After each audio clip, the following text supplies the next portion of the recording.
In the past few days we've been speaking about some of the halachot of trapping on Shabbat, the melacha of tzad. It gets a little bit more complicated if a person, let's say, has a pet bird, and the bird's in a cage, and you have to feed the bird on Shabbat. Now, obviously, if the bird is flying around, you can't chase it into the cage and close it. That's actual trapping. You can't do that on Shabbat.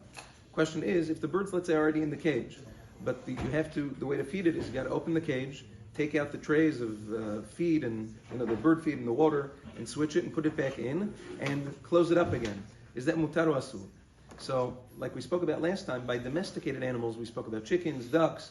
If a person has a farm, animals that don't usually try to run away, or even ones that float around, they usually come back on their own.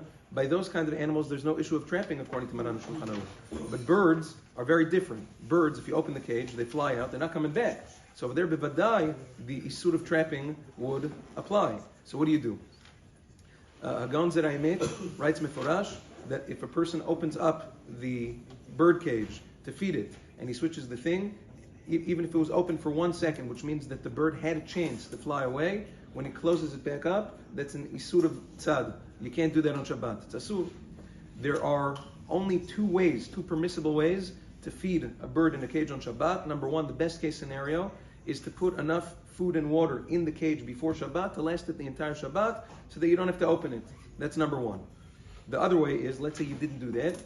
So the poskim bring down, Maran Zechor in Chazon Ovadia brings another way to do it, is that if you open it, if you stand in front of the cage or you put your hand there to fill up the whole, the entire cavity of the whole of the cage so that it doesn't have even 1 second where it had an opportunity to escape. And in doing that, as you're blocking it, you're also taking out the old trays and putting in the new food and water. Over there, that would be mutar. But if you're doing it in the regular way, you're opening it, taking it out, putting it in, even if it didn't escape, but it had a chance to, it's still the isur of tzad. So people with birds in cages, you have to know that feeding it could constitute isurim on Shabbat if you don't do it in this way. Yom Tov.